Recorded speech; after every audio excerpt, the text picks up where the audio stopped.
In July 1992, at the age of 15, a horrible jet ski accident changed this young man forever. The brain damage he sustained was extensive. Anthony died 3 times in the air during the emergency life flight to the hospital. In a coma for 31 days, the doctors gave him little chance, if any, to live. I woke up from that coma and I was forced with the challenge of having to relearn everything again. How to walk, how to talk, how to read, how to spell, how to swallow, and I was paralyzed on the right side of my body. I was in Dallas Rehabilitation Institute for months as an inpatient and an outpatient. I missed a whole year of high school, relearning all these functions again. So there's not a day that goes by that I don't thank God and I don't take anything for granted in everything I do, because I know life can be taken from you the blink of an eye. I was young. I was always responsible, but I thought I was invincible, like a lot of teenagers think they're invincible. Well, never think you're invincible, because something can happen to you, and I'm living proof of that. Something did happen to me. My whole life changed. I tried to go back to high school, and I went from a very normal person. I was popular, I had friends, I was a jock and everything. I went back to school, and it was all gone. I was treated differently, because I was no longer the old Tony. I was different. I had grown up overnight. People didn't know how to take me. They didn't know if it hurt my feelings to talk about it. You know, and I got teased, and it wasn't a good, pretty picture. I had a nervous breakdown, and so on, so on, so on. But this song is the song that I always kept in my mind throughout this whole long ordeal, the whole 5 years. And it's called If I Can Dream. Elvis Presley really sang it from his heart, so I'm going to try and sing it from my heart to you. Here we go, guys. Give it to me.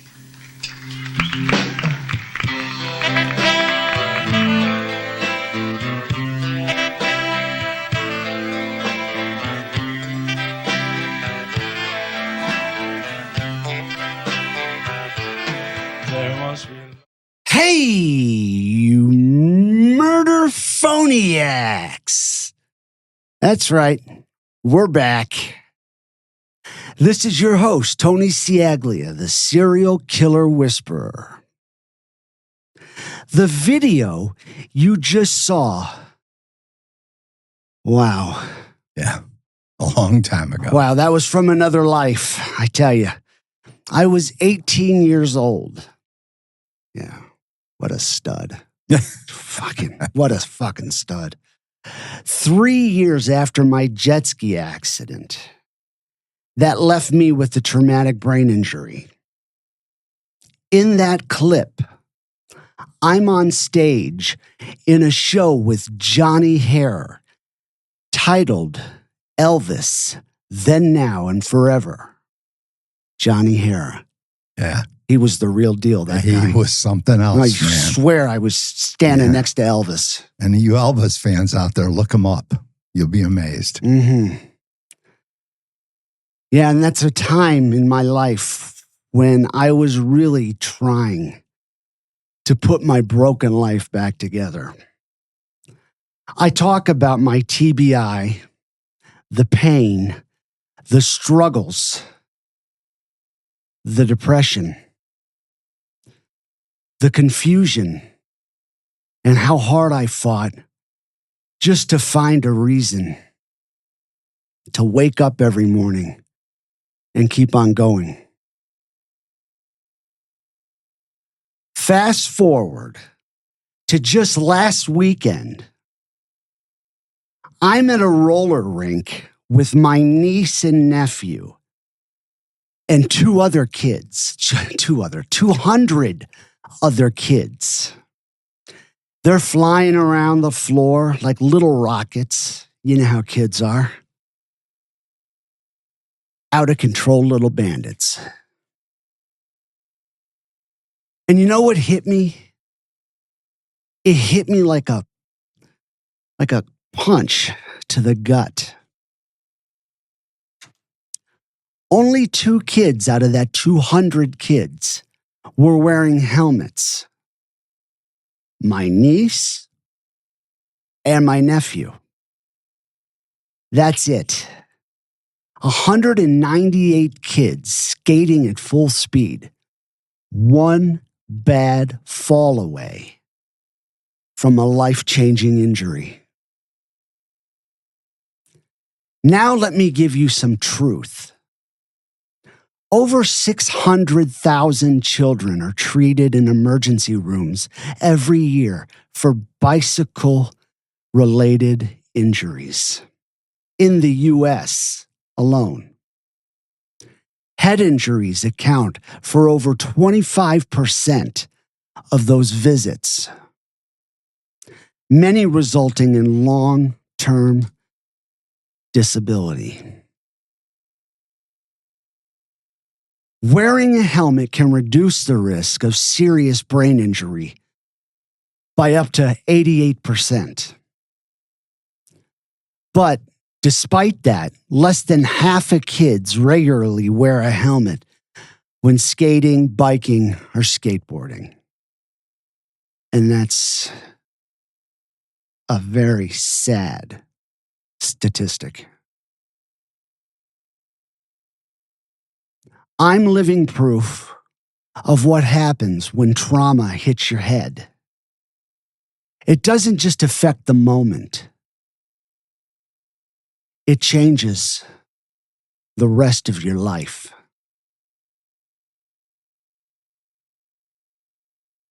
So, parents, please, whether it's roller skating, ice skating, biking, scooters, or skateboarding, make them wear a helmet. They may whine, they may fight with you, but trust me, you'd rather deal with their complaints now than a lifetime of consequences later. March was a TBI Awareness Month, and May was Mental Health Awareness Month. I couldn't let that pass without speaking from the heart, because this fight is real. It matters, and so do the people living it every single day. To everyone out there living with a brain injury or fighting through the darkness of mental health struggles, I see you. I am you. And I know how heavy it can get. Some days, it feels like the world doesn't understand, like you're screaming underwater and nobody hears you. But you keep going. And I want you to know that matters. That strength, even on your worst days, is powerful. Keep fighting. Keep holding on. I know I will. And to those of you who love or just know someone walking this hard road, please be kind. Be patient. You might not be able to fix it, but your understanding could be the thing that gets them through that very day. This isn't about weakness. It's about surviving something invisible, painful, and isolating. And trust me, every single day is a battle they never asked for. But they keep showing up because they don't have a choice. They have to. So here's to the fighters, the survivors, the ones still standing. I'm with you. God bless you, all of you. Nice. Thank you. Thank you. And I like to thank everybody out there that listens, that understands, and I'm sure are patient. And you're one of those people. I'm your dad. It doesn't count. It counts. Yeah? Oh, yeah. I'm sure there's lots of people out there that suffer that don't have anybody like you to lean on. Unfortunately. Mm-hmm. Well, we learned that a long time ago, didn't we? Yeah. That was beautiful. Thank you. Thank you. And to go back to the helmet, so much sense there, Tony. I really like that because actually Tony used to go around to schools and talk about helmet awareness. Remember? Way back. Yes. But it's beyond me how it could still be going on. And it is. I see these kids on these scooters. You know, you got powerized scooters now. You got powerized bicycles. So it's even worse than what it was when it was just skateboarding and bicycling. It's like the technology It just is shot up up. and They're flying around out there. without helmets. Yeah, So it's not like, it blows my mind. yeah, it's not like they've gone, I don't know. Thanks for listening, guys. And I hope you take it to heart. If you do know somebody, and if you do have kids, put helmets on them, please. Now, Mm-hmm. let's get into the episode. We got a lot to tackle. Okay. Uh-huh.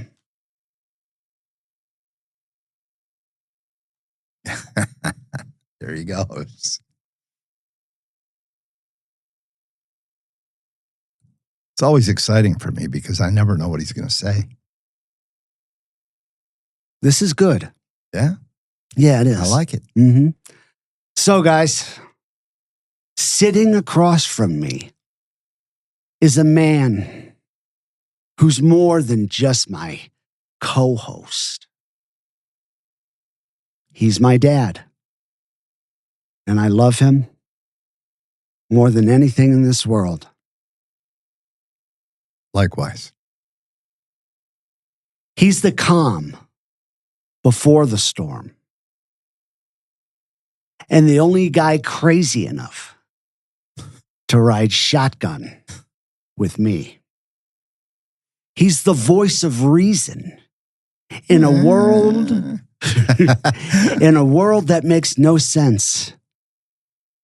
And when the coxman is riding shotgun, you better believe there's no turning back. Because where we're going, innocence dies and the truth bleeds. Let's open the door, coxman. Hell's waiting. Wow. Thank you. You're welcome. You come up with some amazing things. It is. So you want to open up the gates of hell? We already did, didn't we? We have. Yeah. This whole fucking season. Well, fuck it. No. Let's kick them open. Yes. I got something for them. Mm-hmm. Wait till you hear this. What do I think of Jeffrey Dahmer? I don't know the man personally, but I'll tell you this. That's a good example as to why insanity does belong in the courtroom. Because if Jeffrey Dahmer doesn't meet the requirements for insanity, then I'd hell to run into the guy that does. Do you feel Beyond that, I have no comment on Jeffrey Dahmer because I'm not Jeffrey Dahmer.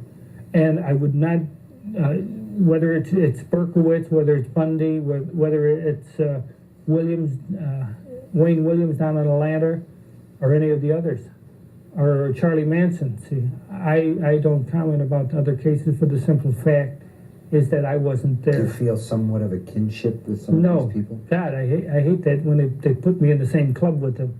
You heard it. I hate that. I hate that when they put me in the same club with them. Oh, come on, John. You should be proud. You're not just in the club. You're the fucking president. Just like the JCs. John, do you remember the JCs? Huh? Oh, do I?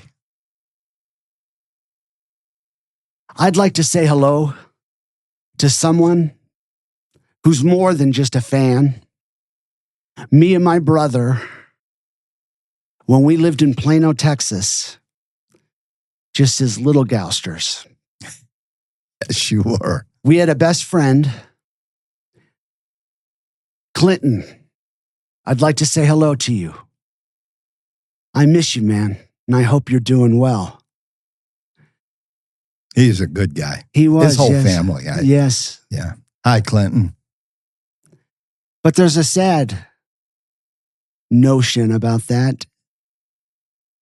We were still really young, and I remember maybe second grade. Yeah. We were standing outside of Wells Elementary, the school we were at, that we went to, and his parents came and they picked him up. And they took him to Houston. Yeah. And we haven't seen much of him after he moved to Houston. Now he's married. He's grown up. I think he's living in Missouri, I think. Missouri. Yeah. And he's a murder phoniac. Yes. Thank you, Clinton. Thank you, buddy. Great Please. memory.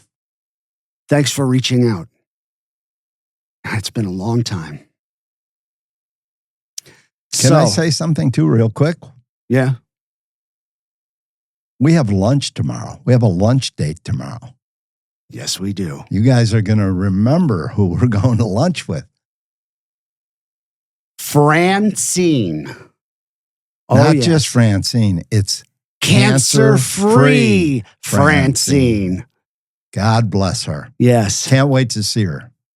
And when this airs, we'll have already had lunch with her, and we are looking forward to it. And thank you again for all the prayers. And right now, she's probably Prayers in some work. casino kicking ass. That's right. Yeah. That's right. I hope she's kicking ass. Yeah. Those casinos are tough to beat. Yes, they are. Mm-hmm. We got to get into this asshole, doughy little piece of shit, don't we? We do. Okay. Take it away.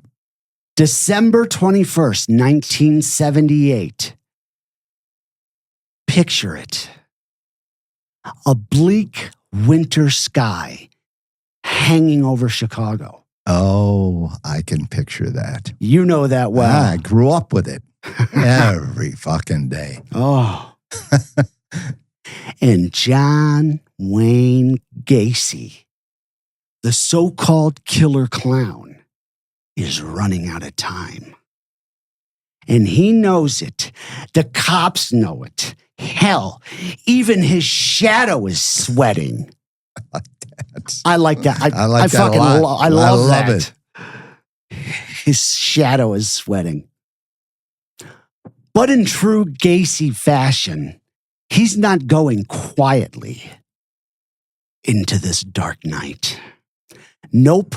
He's about to take his twisted circus on one final demented farewell tour. The guy's not just a monster. He's a showman. First stop, a gas station. Just your average fill-her-up moment. Except instead of topping off his tank, Gacy hands the attendant a little something extra, a bag of weed, and says, "The end is coming near for me.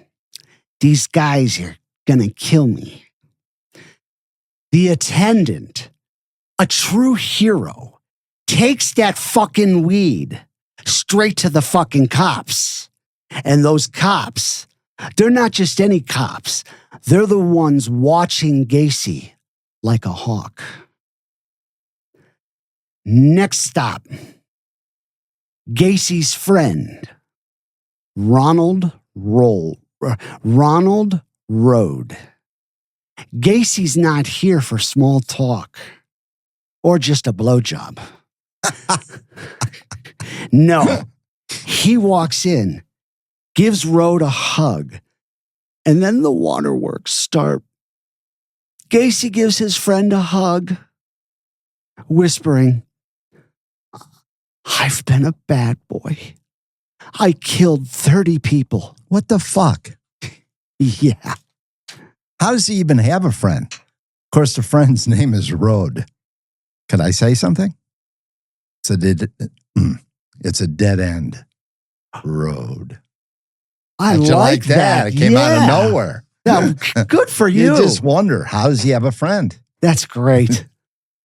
The farewell tour's not over yet.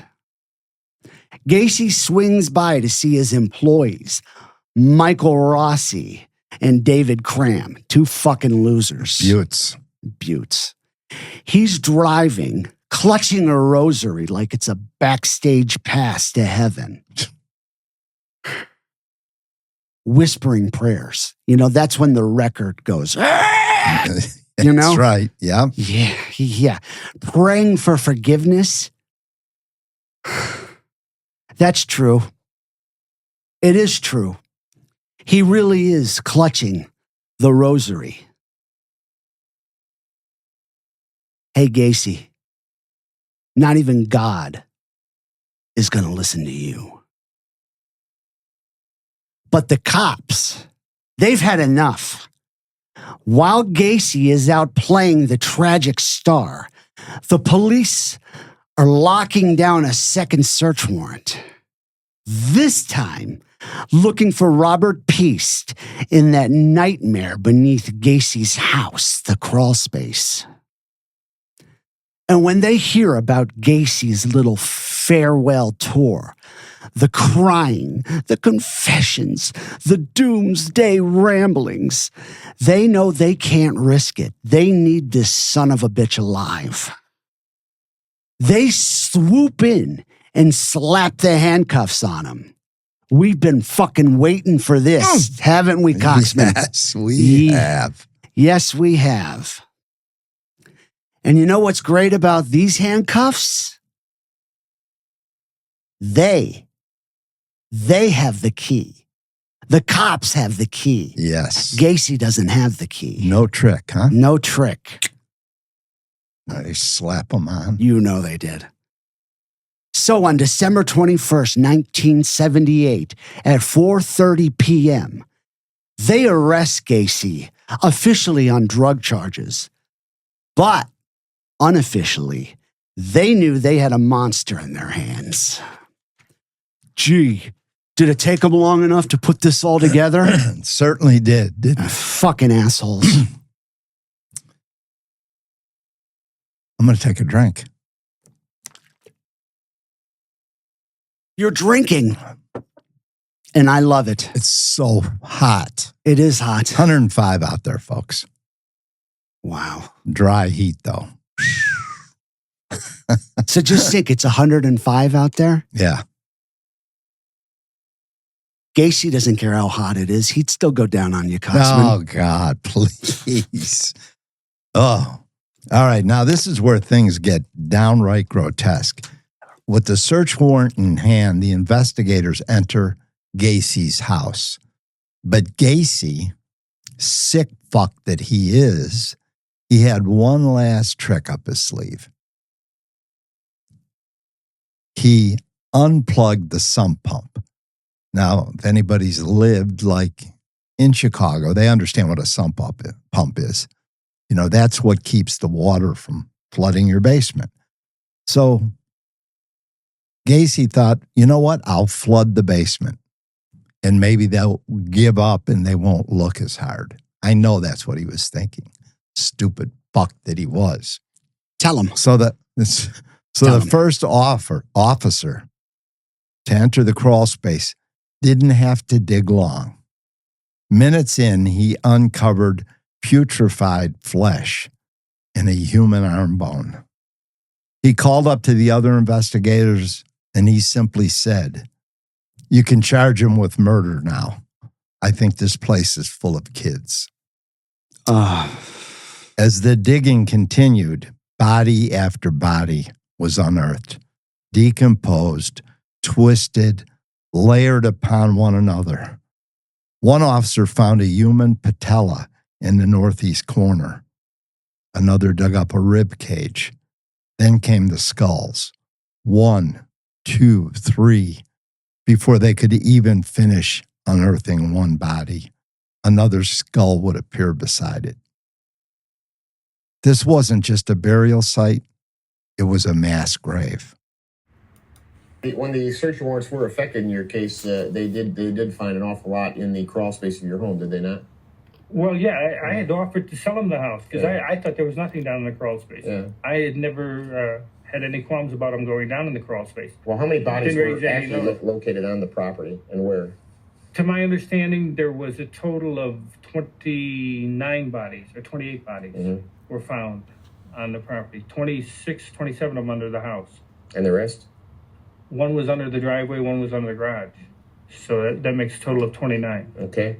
Now, from the standpoint of the arrest, when you were arrested in this matter, It snowballed. It snowballed. Okay. What was the date of that arrest? Do you recall? December 22nd, 1978 is when I was arrested.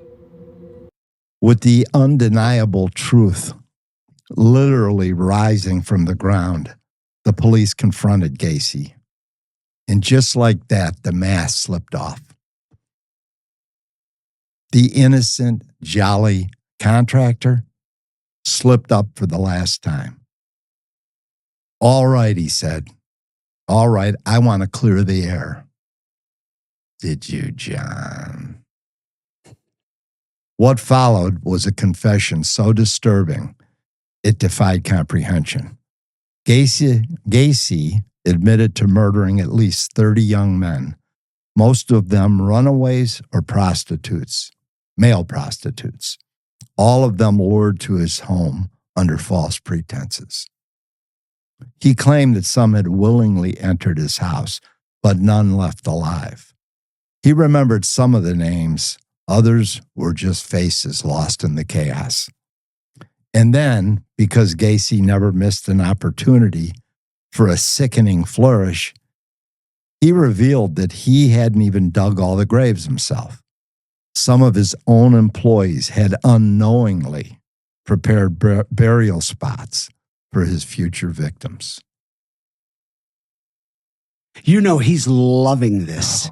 Yeah, you know, of course he is. Telling the cops. Of course he is. He finally got it off his fucking chest. Yeah. Yes, and he's getting to spew the details. Listen to this. Gacy called it a real team effort. That's horrifying. He refers to tricking these guys into digging graves as a real team effort. He told police he had planned to pour concrete over the crawl space to permanently seal his secrets. But by then it was too late. And I don't believe that for a second. No. I believe he thought about it. He couldn't bring himself to covering up these people with these kids with concrete. Right? This is his legacy we're talking about. Oh, and He was proud come of it. on, he was proud of it, and he loved going down there and smelling it. Oh, God. Well, John, the past is clawing its way to the surface.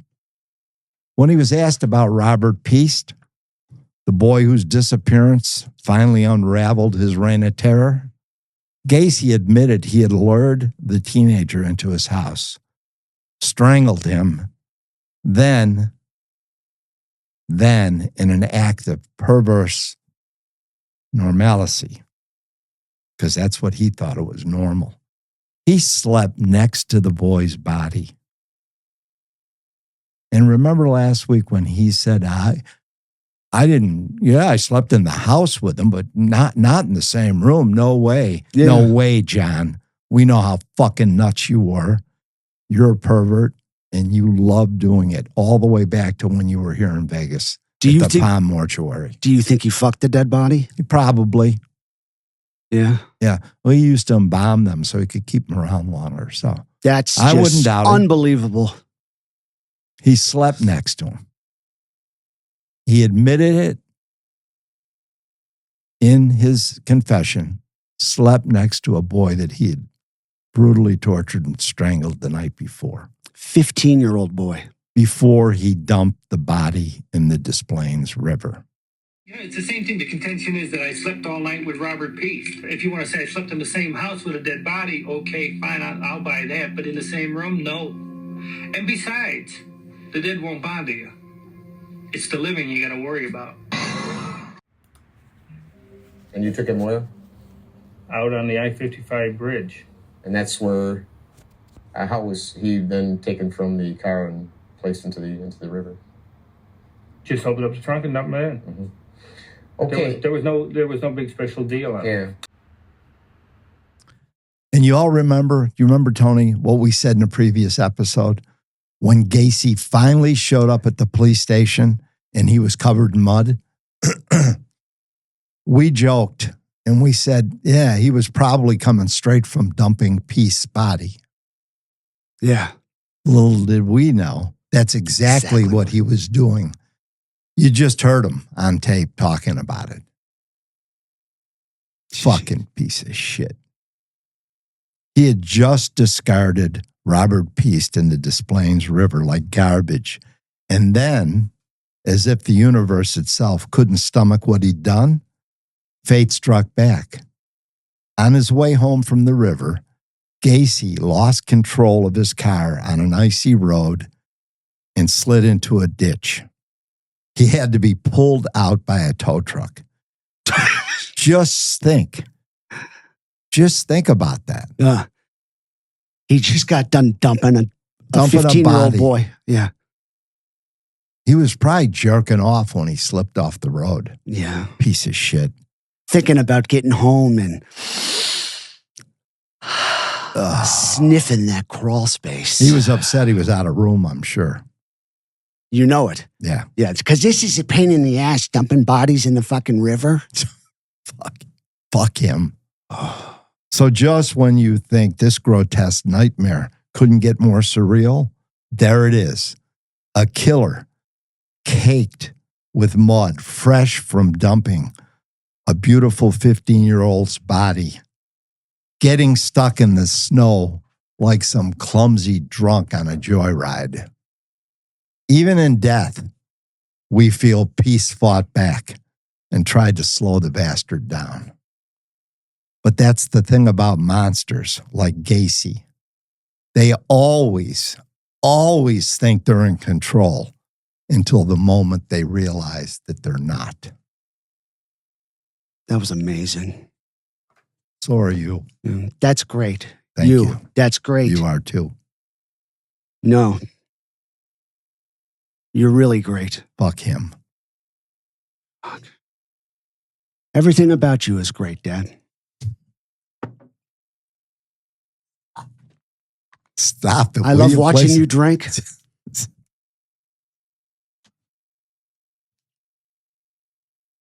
Asshole. But I love you. My turn.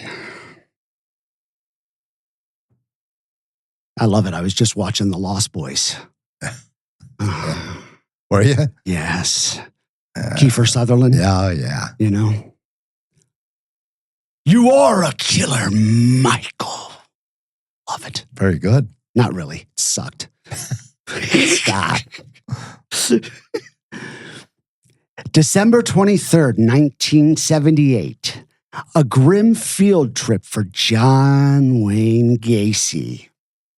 Accompanied by police, his lawyers, and his older sister, who must have been questioning every childhood memory at this point. Gacy was, now she knew he was a fucking queer. I mean, that's, yeah, it was obvious. You imagine growing up with him, you didn't see signs? Yes, she did. Exactly, yeah. And I believe he even had her underwear in his room. Yeah, he did, and his mom's. And his mom's. That's hot. It's a fucking That's piece so of shit. hot. Stop it. So hot. Disgusting. Sick. Hot. Sick. All right. So Gacy, he was driven to the I-55 bridge. His task to pinpoint the precise spot where he had disposed of Robert Peast and at least 4 other victims. You think he loved it on that bridge with the cops? Yeah, he loved every minute of this. Uh-huh.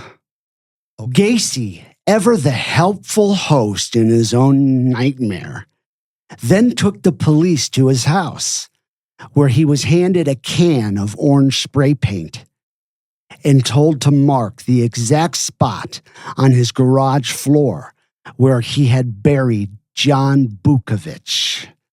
The one victim he still tried to claim was a self-defense situation. Gacy's talents didn't stop there. Talents. To assist officers, he even sketched a rough diagram of his basement, like a deranged blueprint, marking where the fucking bodies were buried beneath his home. I didn't realize he was a Mr. Helper. Oh, yeah. You know? He helped anybody he could, even the police. Yeah. And if you're on YouTube, you'll see that diagram, and it lists out where each boy is at. Thought he didn't remember. Yeah. Fucking piece of shit. And then the real horror began. One by one, the secrets of 8213 Summerdale Avenue came to the surface. Over the next week, 26 bodies. Yes, 26 bodies emerged from the crawl space. Another 3 were found elsewhere on the property. Each dig unearthed not just human remains, but layers of darkness. The walls and flooring came down, and with them, more proof of the horror house Gacy had built. Identification cards of the dead, collections of twisted literature, and chilling glimpses into the mind of a madman who had turned his home into a tomb. It wasn't just a crime scene. It was an excavation of evil. The investigators weren't just uncovering bones. They were unearthing a nightmare. And John Wayne Gacy, once the community's smiling clown, was now the ringmaster of one of the most horrific spectacles in history.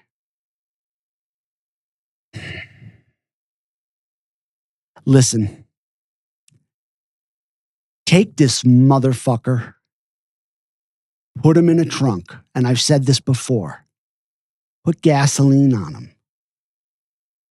Little bit at a time, though, and just burn the motherfucker alive. That is what John Gacy deserved. A lot of people agree with you. Mm-hmm. Guaranteed. You don't want to put too much gas on him, though, because you want him to fucking burn. Suffer. Pain. He needs to feel pain. As each new body was pulled from the dirt, Gacy's grotesque legacy took shape.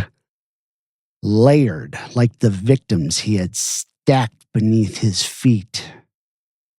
The man who had spent years masking himself with grease paint and charm was finally exposed for what he truly was: a monster. A disgusting, evil monster who buried his secrets.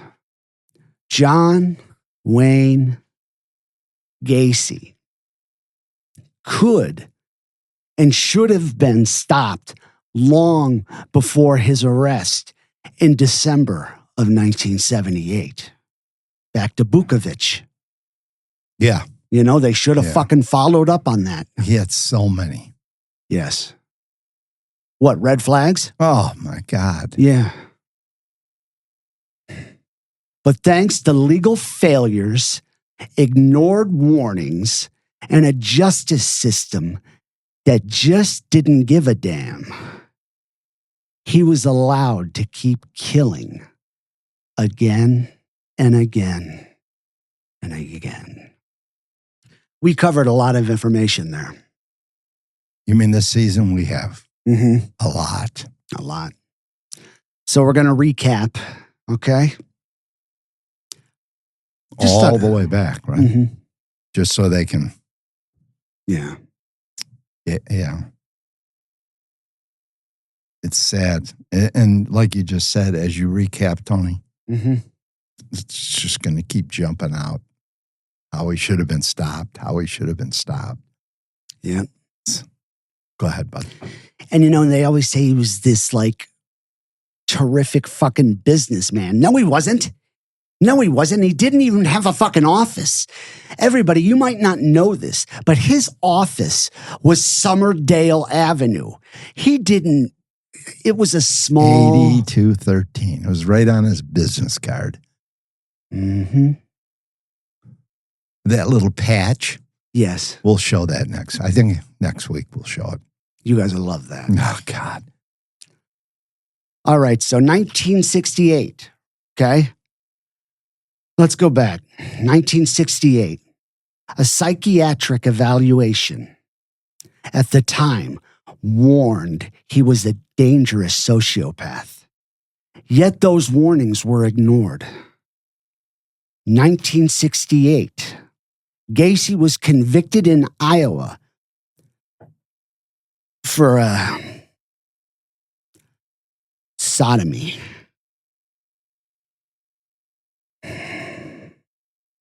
Dad, you want to tell them what sodomy is? No, I think they know.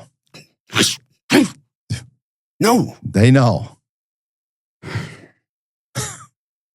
Iowa for sodomy of a teenage boy. He was sentenced to 10 years, but served only 18 months. How the fuck does that happen? Right. You know? I know it. 18 months on a 10-year sentence. He was paroled in 1970 and sent back to Chicago. They didn't want him in Iowa. Get rid of him. Mm-hmm. Fact. Gacy lied to fellow inmates about his conviction, said it was a misunderstanding with a teenager. Because if the truth snuck out among the inmates of why this fucking fat piece of shit was really in there, he would have gotten shanked. Without a doubt. Without a doubt. Especially him, because he was just such an annoyance. Yeah. You know?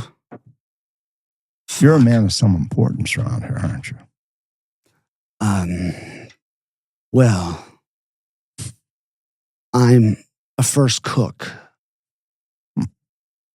It's too bad. And he had that fucking hat on, the little chef hat. It's too bad they didn't find out. Mm-hmm. You know, 33 boys would still be alive. Would you have shanked him? Yeah, hell yeah. Hell yeah. I would have. So would I. Mm-hmm. Now we're going to move to 1970, 1971. Back in Chicago, Gacy was twice charged with sexually assaulting teenage boys. One case was dropped when the victim didn't show. Gosh. The other dismissed as blackmail. He loved that, didn't he, Dad? Blackmail. Oh, yeah. Blackmail. He's blackmailing me. Yeah. Fuck. Yeah, because you got a lot to get, right? Oh, yeah. Fuck. A lot to blackmail for. Mm-hmm. And where was his parole officer? Huh? Where was his fucking parole officer? You know, in all of this, You know, approving at night work schedule for John Gacy and looking the other way, apparently. Unbelievable. And that's why it's called slipping through the cracks of justice. Every one of these things. He should have been taken down. Down. Down on you? No. Just down. Down. 1971.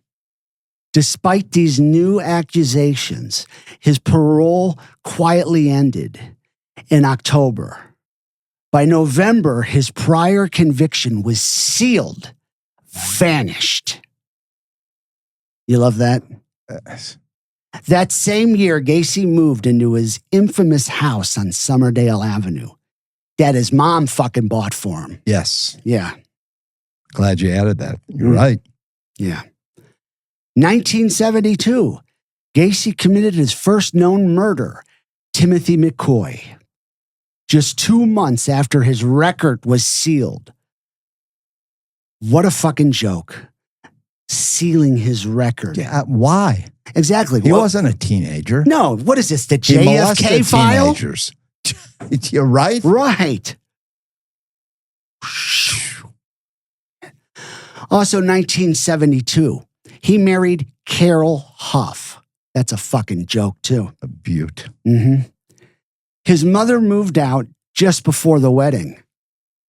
Let's just say, good timing, Mom. Get the fuck out. 1974, in July, Gacy murdered his second known victim. This is when the bodily fluids leaked from the boy's mouth and nose, and God forbid, stained the carpet. And Carol, she never said a fucking word. Not one.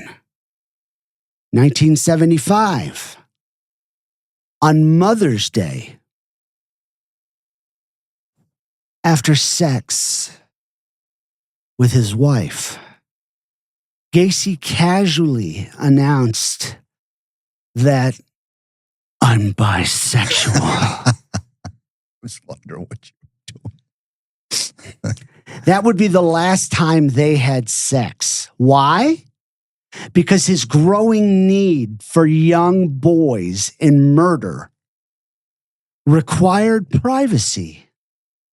And a wife in the house, let's just say, was cramping his fucking style. October 1975. Carol asked for a divorce. Oh, yes, she asked for a divorce, finally. But see, this is what really just irks me. She fucking continued living there until February of 1976. What? How could that even happen? How? She was married or asked for the divorce in October. Yeah. And then we're talking the end of February 1976. He wasn't even giving her cock. So, March 1976. Yeah. The divorce was finalized. Why? Why? And it was finalized on false pretenses. He was cheating with other women. That he, the faggot, doughboy, motherfucking little wimping murderer, child sodomy pro, was sleeping with other women? No fucking way. No. He wouldn't even sleep with his wife, and I doubt if he ever did. Really? And Carol, she lived there 5-6 months, right? Yes. She lived there. All the weird smells, all the strange noises, all the comings and goings in the middle of the night, all the teenagers that kept coming and maybe not leaving. She never said a fucking word. The identifications she found in the house. Yes. How about the books?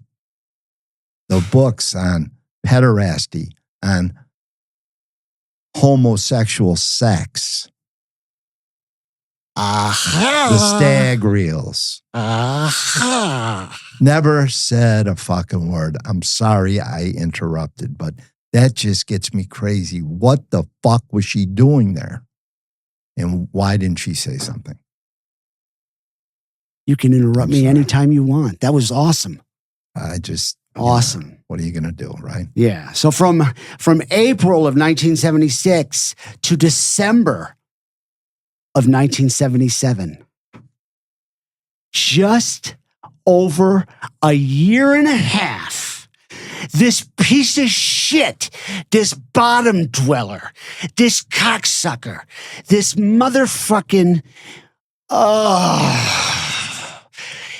puddle of a cesspool is what Yeah. he was. You know, murdered 24 young men. 24 young men. In less than a year and a half. And most of them just teenagers. Some of them not even teenagers.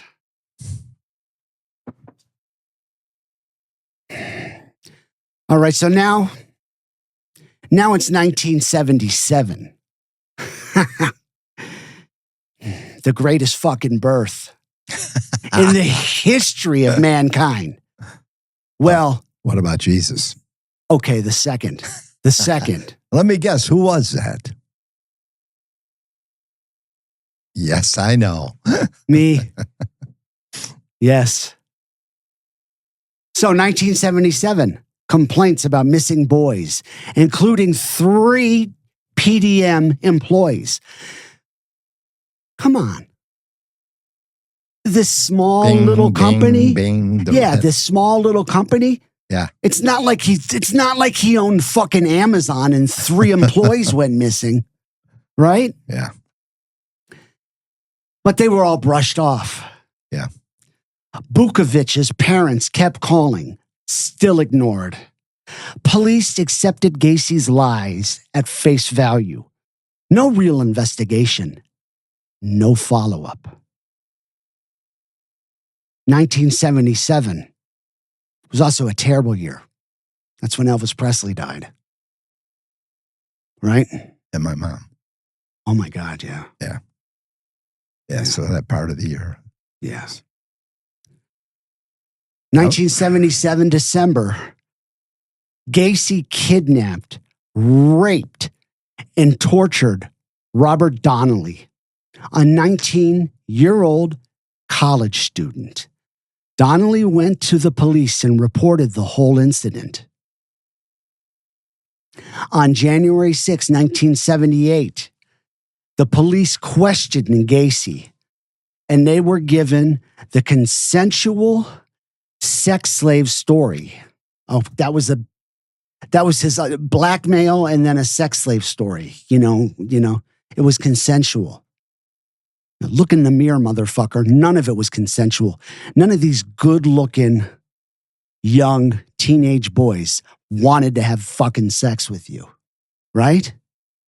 I've said enough. My throat's a little sore. Okay.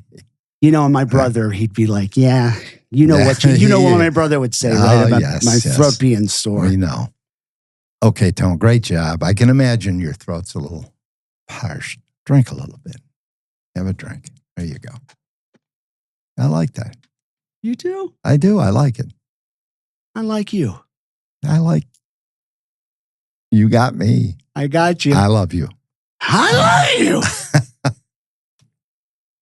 They think we're sick out there. You know that. It's okay. We are. We They have a good time being sick. Mm-hmm. Okay, March 1978. No, we're not sick. This is sick. Yeah, you're right. Uh-huh. March 1978, Jeffrey Rignall, my hero, Yes. one of them, survived a brutal assault. The police barely took it seriously. Why? Because he was gay. And it was the 70s. And homophobia did the rest. And you know what, guys?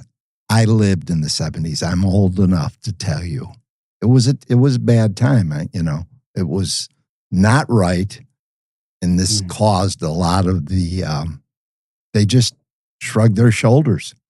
And I'm sure they feel very bad today that they did that. Anyway, Rignall, because they ignored him, took it upon himself, tracked Gacy to his house, handed his name and address to the police. Still nothing. Hard to believe. So July 15th, 1978, Gacy was finally arrested. They did something, but not much. They only charged him with assault and battery in the Rignall case. So Rignall went to the police. His face was burned to shit, described kidnapping, torture, attempted murder, drowning, burning with the chloroform, sodomy of all types. And they charged him with assault and battery. And he was released on bond. And this is the problem. So in 1978, mid-June, Gacy killed Tim Rourke. And because there was no room left in the crawl space, he began throwing bodies into the Des Plaines River. On November 4th, he killed Frank Landigan. And on November 24th, he killed James Mazara. Let's go back, though, to Jeffrey Rignall. He survived that horrible attack by Gacy. Yes. And later on, he died of AIDS. Yeah. And he was never the same. It destroyed his life. Oh, yeah. It really did. And think about that. The attack happened in March. I want you guys to realize this. It happened in March, and they ignored him. He took it upon himself. He finally went to them with Gacy's address. They didn't really go to Gacy until July. So from March to July, nothing happened, even though they had seen Rignall, he had testified, and he gave them the address and the name. And they waited until July. So what I just read you, mid-June, he killed Timothy O'Rourke because they hadn't done anything. And then that same year, because he was out on bond, he kills two other guys in November. And then the fat-ass cocksucking piece of shit doughboy made a big mistake. On December 11th, 1978, this fat-ass piece of shit finally made a mistake that would lead to his arrest. Instead of targeting homeless street kids, teens that he picked up at the bus stop, runaways, Gacy abducted and murdered a 15-year-old boy, Robert Peast, in public view and in front of his mom, finally triggering a real investigation. Do you know, out of all his victims, did gay, I don't know, were they gay? All of them? I don't know. Most of them? A lot of them were kids. They look like kids. I doubt if they were all gay because remember, he promised them drugs. He promised them alcohol. He promised them a good time. Yeah. They weren't thinking, homosexual. Some of them may have been, but I doubt if all of them were. Okay. So this fat piece of shit slipped through the cracks one more time. But this time, Fat Man crossed the line he couldn't slip away from. Unfortunately, four more young men, Timothy O'Rourke, Frank Landigan, James Mazara, and 15-year-old Robert Peast, would have to die before John Wayne Gacy was finally stopped. Oh, he killed at such a high rate. Oh, it's crazy. Yeah. It really is. Just victim. Sick. Let's take a look at the psychiatric reports, the evaluations that were done on John Wayne Gacy. We'll look at the two of them. They were done 10 years apart, And then we'll see just how little changed or was taken seriously for that matter. Let's go back to 1968, okay? Mm-hmm. After his first conviction, Gacy was evaluated by 2 doctors at the University of Iowa's psychiatric hospital. Their diagnosis, antisocial personality disorder. This is the clinical term for psychopathy and sociopathy. Oh my gosh, I love it when you act like a therapist. It's amazing. Psychopathy. Uh-huh. Mm-hmm. I like that word. Anyway, they didn't mince words, guys. You know, this isn't 68. They wrote that Gacy was unlikely to benefit from treatment and that his behavior would likely bring him into repeated conflicts with society and the law. In plain English, he was a very dangerous man. Here's a quote, this is straight from the report. The most striking aspect of the test results is the patient's total denial of responsibility for everything that has happened to him. And that's so him. He can produce an alibi for everything. He presents himself as a victim of circumstances and blames other people who are out to get him. The patient attempts to assure a sympathetic response by depicting himself as being at the mercy of a hostile environment. Gacy comes to mind, and who else do we know like that? Bianchi. It's exactly the same. Exactly. Mm-hmm. 2 whiny little buffoons, dangerous buffoons. Despite the flaming red flags, the doctors stamped him mentally competent to stand trial. No follow-up, no monitoring, no conditions. They just filed it away like a forgotten memo. Now, let's jump ahead to 1978, after his arrest. This is after he had murdered dozens of boys and buried most of them under the house. FBI profiler Robert Ressler asked Gacy about the results of his latest psychiatric report. And Gacy, always the charmer, gave this gem of a response. I want you to listen to this. The defense psychiatrist, what did they feel your problem was? What did they come up with from the standpoint of... what the hell is it? God, I can't remember offhand. Borderline personality, antisocial behavior. I don't see how anybody could be antisocial when we were involved with the public as much as I was. Yeah, Gacy says, what the hell is it? I can't remember. I think borderline personality, antisocial behavior.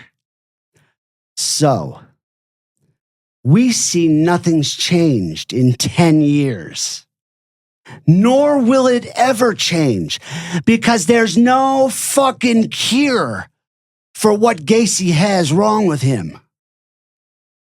And then, in true Gacy fashion, he adds, I don't see how anyone can be antisocial when you're involved with the public as much as me. Right. Because being a clown at kids' fucking parties and a local small time, really small time contractor makes you mentally healthy. Classic Gacy. There's always an excuse, always a spin. The narcissism is practically dripping off his face, just like the cum on his face. God. He wasn't just lying to others.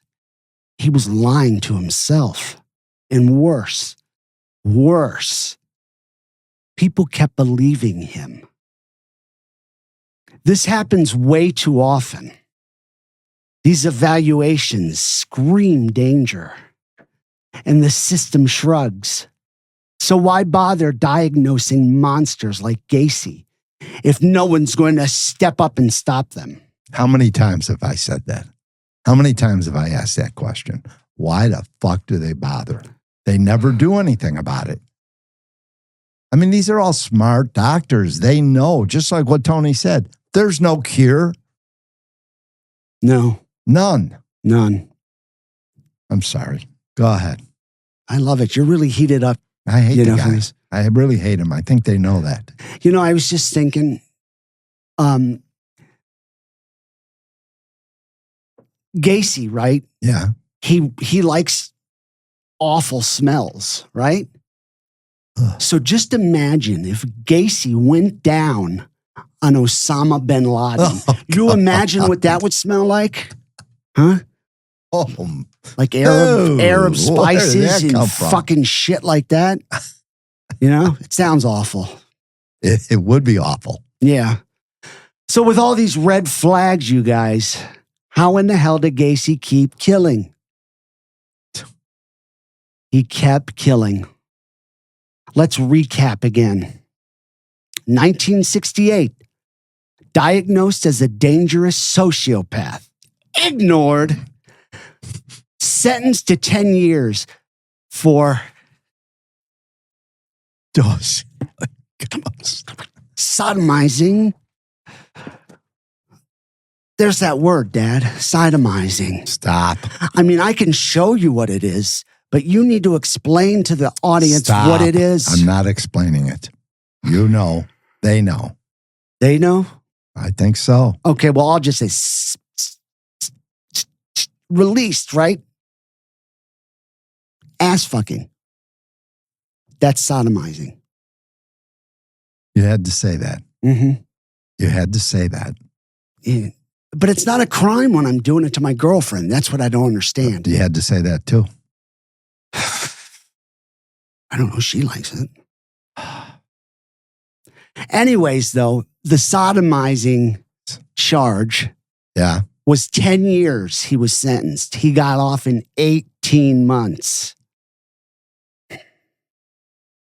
Sick. 1970, 1971. Arrested twice for sexual assault. Both cases dismissed. Repeated parole violations. Not enforced. His criminal record sealed, hidden from very people hunting him down. You like that? It's sealed. So the people hunting him down, they can't look at what kind of monster this guy is. Complaints about missing boys. Ignored. A young survivor came forward in 1977. Ignored. And all the while, Gacy hid in plain sight, helping out his fucking neighbors, a respectable businessman, a devoted community volunteer, a political say it. Glad hander. What is it again? A political glad hander. And what exactly does that mean? A political glad hander. No substance, no meaning. You don't believe anything you say. You don't mean anything you say, but you pump their hands and say, we're going to do everything we can for you. Oh, like a typical politician. Like it is today. Yeah, Yes. like it is today. They've never changed. Yeah. Not my favorite people. Yeah. No, they're not. They don't compare to Gacy. No. We just choose not to see him. He's out doing all this stuff in public and everything. Yeah. His business. We just choose not to see him. Every lost file. We don't see it. Every ignored mother. We don't see it. every dropped charge, we definitely don't see it. Every seal placed over his fucking crimes, we don't see it because it's fucking sealed.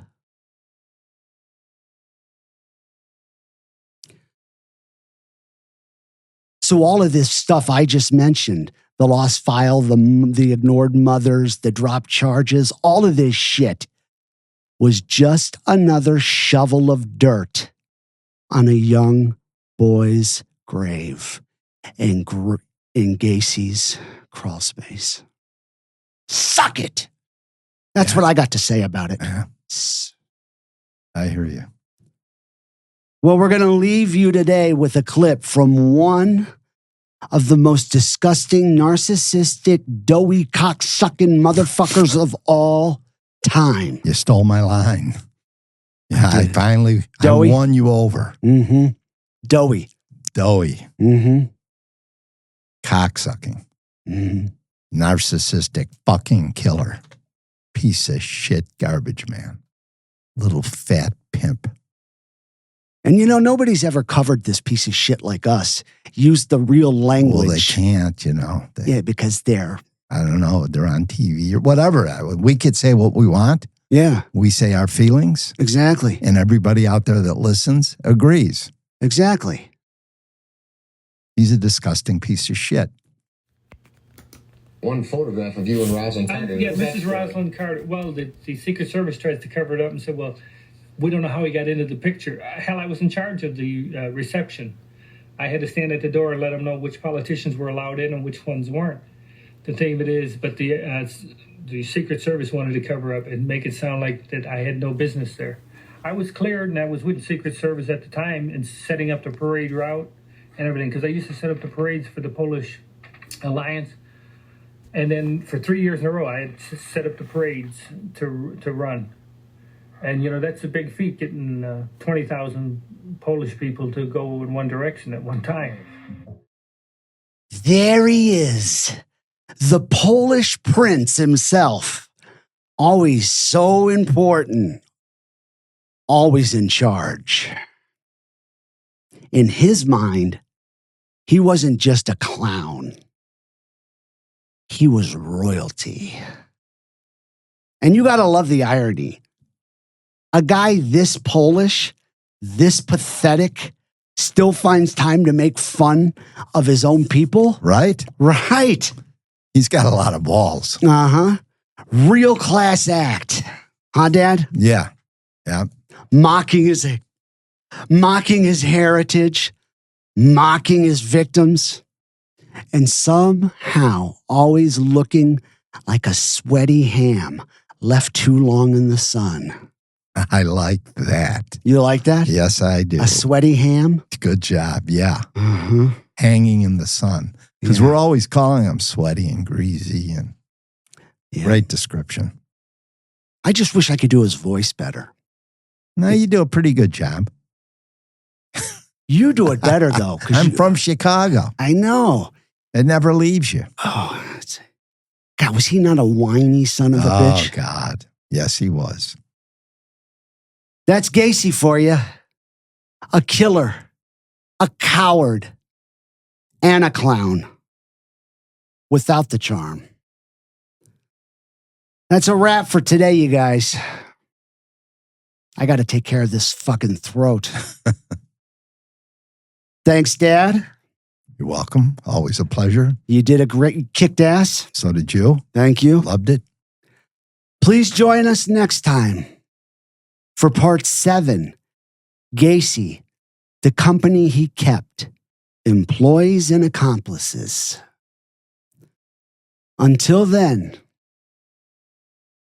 take care, stay safe, and remember, always walk in the calm after the storm. Love you. Love you too, pal.